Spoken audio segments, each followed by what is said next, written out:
Iran and the United States just both declared that they agreed to an interim ceasefire. What I'm referring to is this headline over here. I just posted this on my Substack. I call it an interim victory for Iran because that's what Iran says that it has achieved. On the other hand, we now have confirmation from the United States that they too actually agree to a ceasefire. That is partially this news over here. The US and Iran have agreed to a ceasefire. And what is coming from Donald Trump is the following. Trump said he agreed to a ceasefire on the condition that Iran agreed to reopen the Strait of Hormuz. Iran had put forward a 10-point proposal, which Trump views as a workable basis on which to negotiate. And this is apparently a quote from Donald Trump. And what we now have at this point is both sides basically saying, okay, fine, we agreed to have a ceasefire. Now, before everybody gets their hopes up too high, we also have very, very legitimate concerns about this, that this another U.S. trick, a ploy against Iran. Most importantly, Brian Berletic just put up a video about this, that the ceasefire is just another trap for Iran. And naturally, this is what any kind of sane observer at the moment has to fear, that we will read within 24 hours that the US is bombing like yet another insane thing. I also must say that this kind of ceasefire agreement comes less than 12 hours after the most unhinged comment that I've ever read from a US president, sitting or not. I just want to read this to you. Last afternoon in the United States, but last night here in Asia, Donald Trump tweeted this one out. "A whole civilization will die tonight, never to be brought back again. I don't want that to happen, but it probably will. However, now that we have complete and total regime change, where different, smarter and less radicalized minds prevail, maybe something revolutionary, wonderful can happen. Who knows?" I mean, the fact that he threatens the entire civilization of Iran with annihilation could only be read as a threat to use nuclear weapons against Iran. And as a matter of fact, this is how it was understood in large parts of also the U.S. political establishment. We had Marjorie Taylor Greene, who tweeted out that this genocidal threat must be met with the 25th Amendment, meaning the removal of a president who's not fit for office anymore. We've had Ro Khanna tweeting out the same. There's tons of people who said this is a 25th Amendment type of situation and were absolutely enraged because this level of threat just has never been put out by a US president. Now, 12 hours later, the US president says that there is some form of agreement. And what I want to emphasize, though, is not so much what the United States is saying, because, again, the US is saying one thing today, and in 6 hours from now something completely different. But I would like to outline what Iran is actually saying about what this deal means. And luckily, I had a close Iranian friend who sent me the statement of what actually it's called the Supreme National Security Council, what they put out inside Iran. They made a statement inside Iran that they published on a site called Tasnim News. That's this one here on Tasnim News. This is the statement that they put out in Farsi, and I used ChatGPT in order to translate this and posted it on my Substack. And I would like to read out the key passages. It's kind of long key passages, but still I would like to read them to you so that you can understand kind of where this seems to be going together. So this is a bit of this is a bit much, but please bear with me. It's worth understanding in the original, although the original is in Farsi. This is just a translation, but to understand in this translation as much as possible as what the Iranians are saying until now. So It starts with, the enemy in its unfair, unlawful, and criminal war against the Iranian nation has suffered an undeniable, historic, and crushing defeat. And I will skip a couple of things here and just go to the key passages. Iran has achieved a great victory and forced criminal America to accept its 10-point plan. In this plan, America has in principle committed itself to guaranteeing non-aggression, the continuation of Iran's control over the Strait of Hormuz, acceptance of enrichment, the lifting of all primary and secondary sanctions, the termination of all Security Council and Board of Governors resolutions, payment of compensation to Iran, the withdrawal of US combat forces from the region, and the cessation of war on all fronts, including against the heroic Islamic resistance in Lebanon. The brave fighters of Islam and their courageous allies in the axis of resistance resolved to teach these enemies a historic lesson once and for all, decided to create conditions in which the enemy would forever abandon any thought of aggression against beloved Iran and would fully taste humiliation and disgrace before the great nation of Iran. With this strategy, and relying on the unprecedented political and social unity that had been created in the country, Iran and the resistance began one of the heaviest combined battles in history against America and the Zionist regime. They constricted the enemy on all fronts so severely that not only did none of the enemy's principal objectives materialize, but the enemy realized about 10 days after the start of the war that it had no possibility of victory. For this reason, through various channels and methods, it began efforts to contact Iran and request a ceasefire. The noble people of Iran should know that, thanks to the struggles of their sons and their own historic presence in the field, the enemy has been begging for more than a month for Iran and the resistance to stop their intense fire. But the country's officials rejected all such requests because, from the very beginning, it had been decided that the war would continue until the objectives were achieved, including the enemies becoming remorseful and desperate, and the removal of the long-term threat against the country. Thus, the war has continued until today, the 40th day. Iran has also repeatedly rejected the deadlines set by the American president and continues to stress that it attaches no importance to any kind of deadline imposed by the enemy. Now we give glad tidings to the great nation of Iran that almost all the objectives of the war have been achieved and that our brave sons have brought the enemy to a historic, helpless, and enduring defeat. Accordingly, given Iran's upper hand in the battlefield, the enemy's inability to carry out its threats despite all its claims, and its official acceptance of all rightful demands of the Iranian people, it was decided that in order to finalize the details, negotiations would be held in Islamabad, so that within a maximum of 15 days, the details of Iran's victory in the field would also be consolidated in political negotiations. Iran, while rejecting all plans put forward by the enemy, drafted a 10-point plan and presented it to the American side through Pakistan. In it, Iran emphasizes fundamental points such as controlled passage through the Strait of Hormuz, the necessity of ending the war against all components of the axis of resistance, the withdrawal of American combat forces from all bases and deployment points in the region, the establishment of a secure transit protocol in the Strait of Hormuz in such a way that Iran's dominance according to the agreed protocol would be guaranteed, full payment of Iran's damages according to assessments, the lifting of all primary and secondary sanctions and all Board of Governors and Security Council resolutions, the release of all Iranian funds and assets frozen abroad, and finally the adoption of all these matters in a binding Security Council resolution.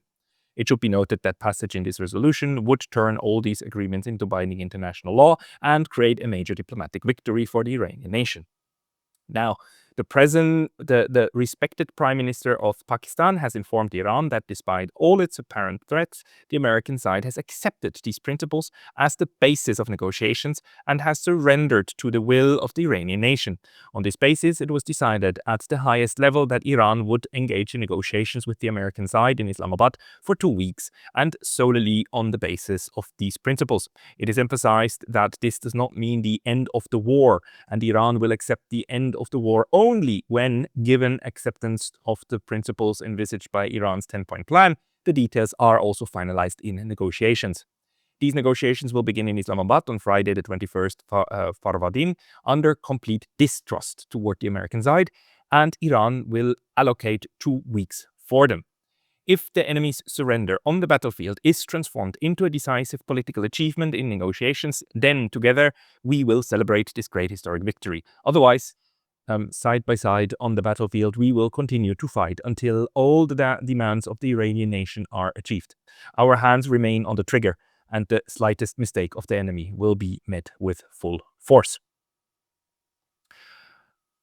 Yes, so I think this is the key to understand what Iran is kind of trying to portray at the moment inside Iran in order to explain what is just happening to their own people. I find a couple of things very important. First and foremost, the fear of Brian Berletic that Iran might let its guard down. No, I must say, Brian actually says in the video that he doesn't think that Iran will let its guard down, but that this is of course a ploy in order to achieve that. And this, to me, it seems very clear that Iran is signaling, no, we are completely distrusting the United States. What we are doing here is just simply in line with our strategy, because the enemy, I mean the United States, has basically agreed to use the 10-point plan, not their own 15-point plan, as they're trying to say that in the US. I mean, as the US president is trying to portray it, and not the 15-point plan, the 10-point plan by Iran, which is basically which are all their core demands. That is going to serve as the basis. However, I must also point out that even in this statement, the Iranians are very careful to say that these 10 points are not necessarily what will be the final treaty, the peace treaty that they are aspiring to achieve here, but that this is the basis of negotiation. So the Iranians actually already at this point leave open wiggle room for what a final peace treaty could mean. Now, back to the criticism of Brian Berletic, he's saying that, of course, the United States will only use this ceasefire and this pause in firing in order to regroup, rearm, reload, and then fire again. And his prediction is that as night follows day, the next attack on Iran will follow this one. So question then, why would Iran agree to this? Well, answer is that it is obviously also in the interest of Iran at the moment, because they too might actually benefit from a pause in fighting and from time given to regroup, rearm, reload, and just have a pause in the destruction wrought on their country. I cannot at this point properly speculate whether or not the threat of nuclear annihilation by Donald Trump played any role in this. But considering that the Iranians are saying it's the 10-point peace plan that is going to be the basis, and considering that Donald Trump is saying that the 10-point peace plan is acceptable to the United States as a basis, it seems to me that we are at a situation where the United States actually was forced, and Donald Trump was forced to kind of take this route, which to me signals that that something in the back happened that made it in Washington somehow impossible to contemplate further the nuclear attack on Iran. That is something that at this point we simply don't know. But the one thing we do know is that even the Americans are currently saying that the 10-point plan will be the basis. Of course, Donald Trump is now trying to say that this is their victory, and they've won and they've achieved everything, and the Strait of Hormuz will be open. The Strait of Hormuz was never properly closed. Iran never had that as a goal. They now have as a new goal that they are in charge of the Strait of Hormuz and that they can charge for ships passing through the strait, which is if that's actually then the also the diplomatic, the negotiated kind of outcome of all of this, it's of course then a kind of a very humbling outcome for the US war coalition, that now Iran might even under treaty be allowed to charge money for ships going through there, and this seems to be the goal.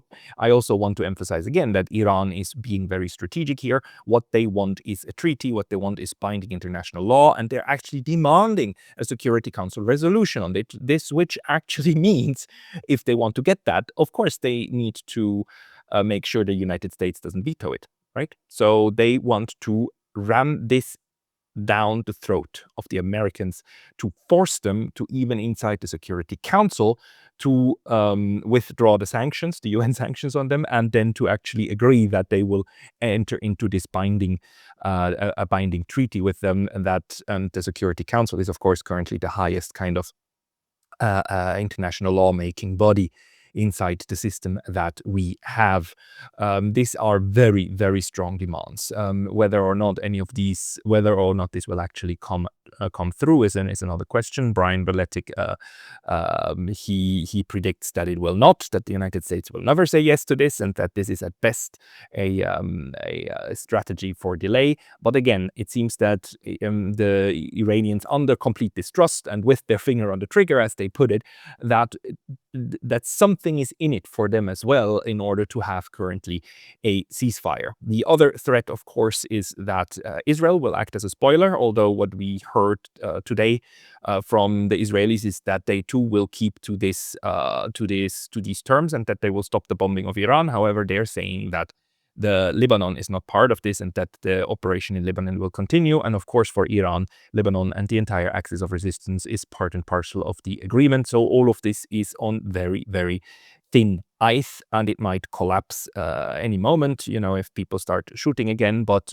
at least for now, as we are recording in this afternoon, April the 8th, early morning hours for April the 8th in the United States, we haven't heard of any incident that yet would spoil the entire thing. But of course, the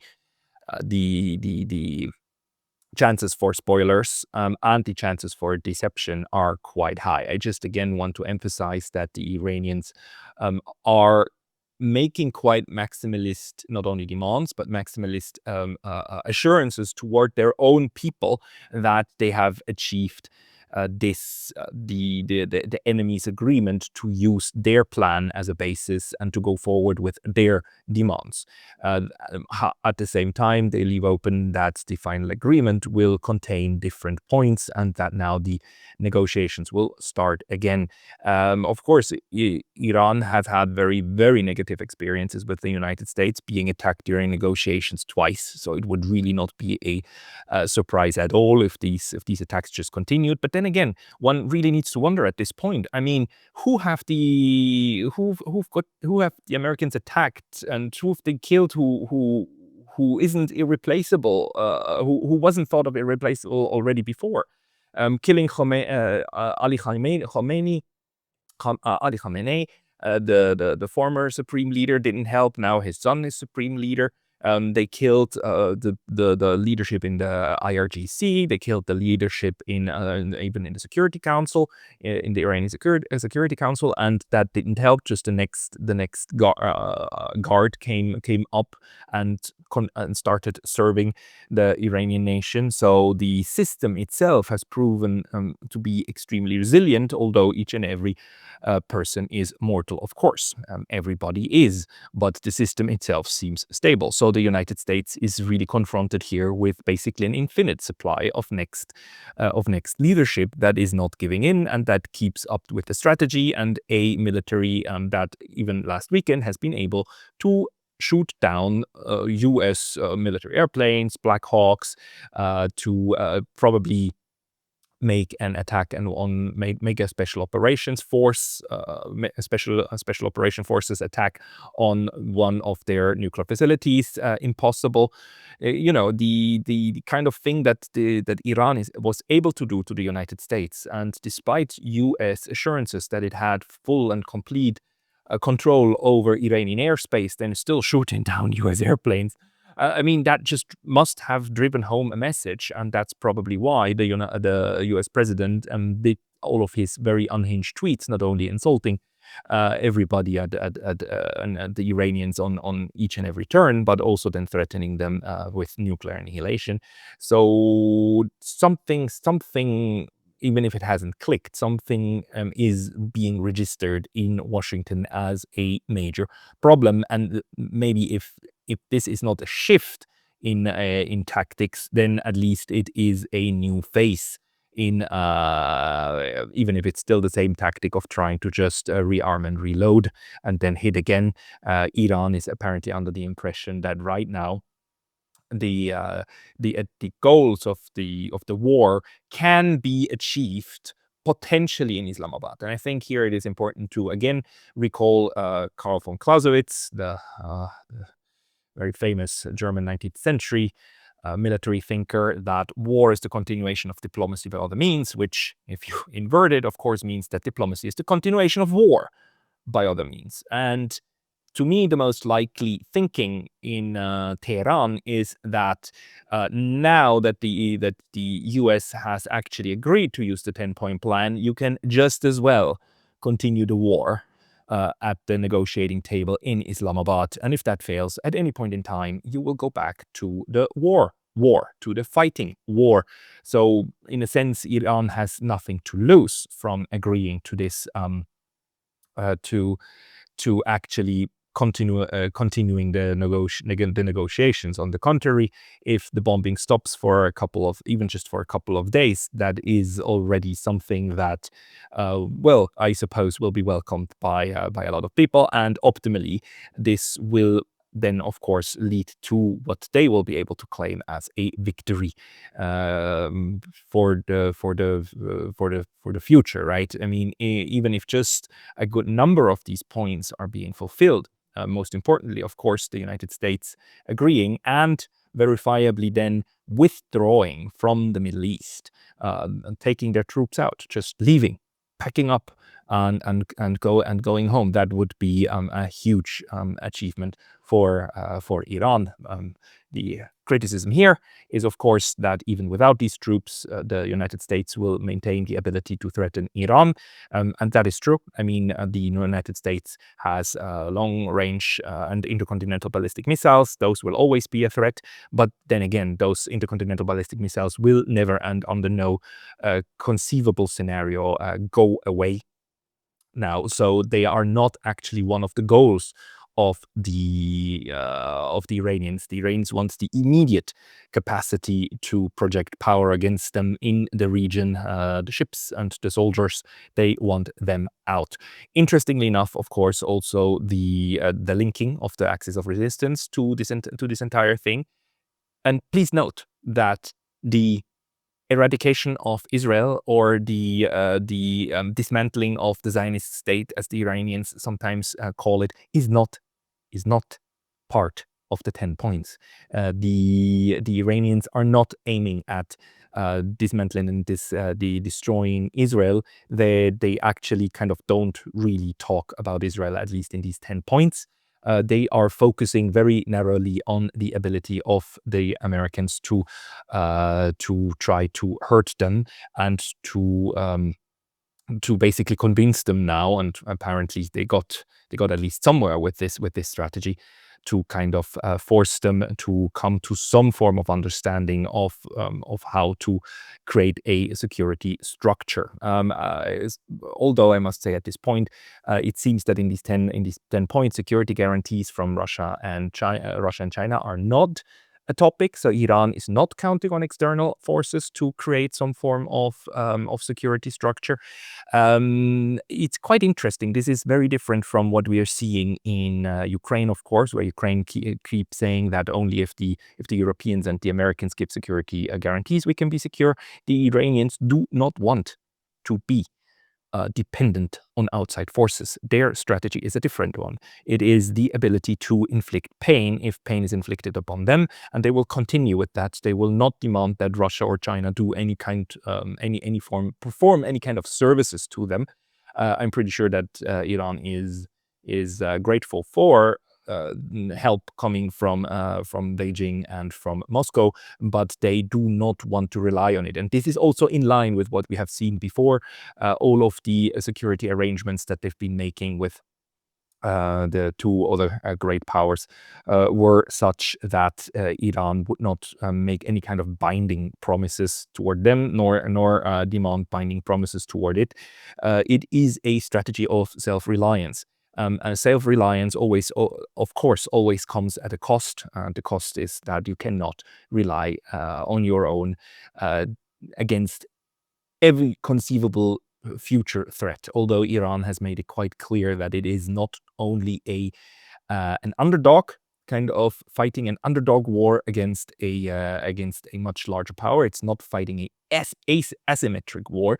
It is waging a symmetric war, and it made that the main point of the previous 40 days. Every single pain point that the Americans and Israelis can inflict on Iran, it can meet with a similar type of pain in the US or in Israel, especially when it comes to the economy.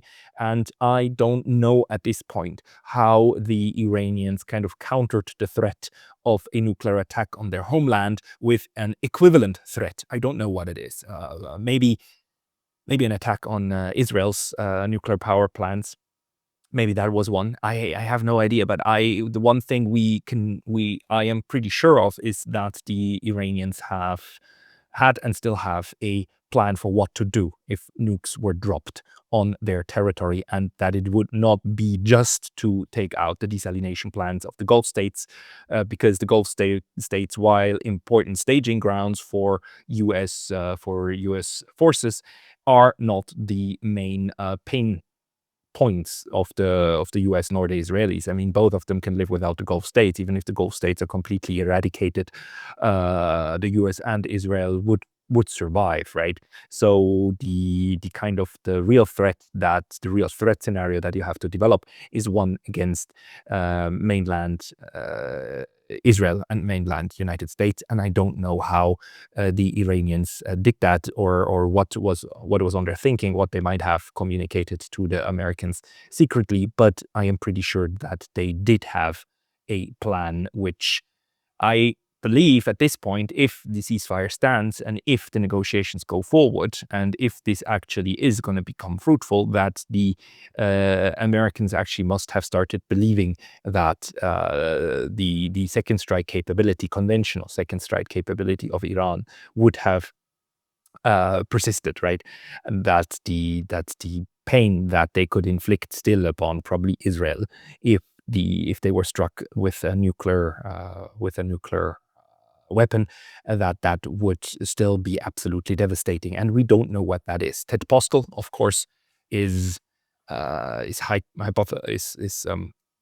saying that it's most likely that Iran actually already achieved some form of nuclear device that could be mounted on a missile and thrown at Israel, and that Tel Aviv or Haifa could be eradicated, even maybe with the conventional weapons that Iran still possesses, and that something like this might have been the threat level that might have convinced now the other side to actually agree to give this huge concession. I mean, agreeing to these 10 points, to them being the backbone, is a huge concession actually from the United States.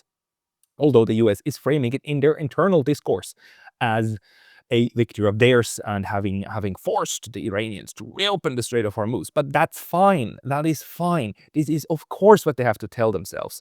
In the absence of complete surrender and complete victory, both sides actually need, in such a conflict, need to develop a narrative that they can use and tell themselves and their own population, and then future historians can go and deconstruct that. But for the time being, that is actually very much needed. So this is actually, to me, a good sign that both sides have some form of narrative that they can try to spin in their own ways. Although I must say the Iranian narrative at this point, to me, is much more convincing, especially because they did maintain the ability to strike back.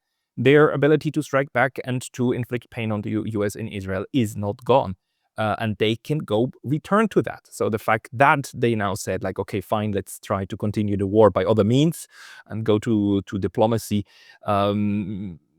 signals to me that, at least in their conception, under their strategy, they've managed to make a step forward, and they've now tried to explain that step. So I don't know if there's anything else to cover here. I think we went through it. If you want to read the entire text, it's on my Substack. That is pascal.lottaz at substack.com. Sorry, pascal.lottaz.substack.com. I'm getting my own Substack wrong. Iran declares interim victory. We'll follow what's happening. Fingers crossed that somehow we get out of this entire mess. It would be a great achievement, because how close we came last night to the use of nuclear weapons. I think we were closer again than during the entire Cuban Missile Crisis. Fingers crossed that we stepped away from the brink. Thank you very much.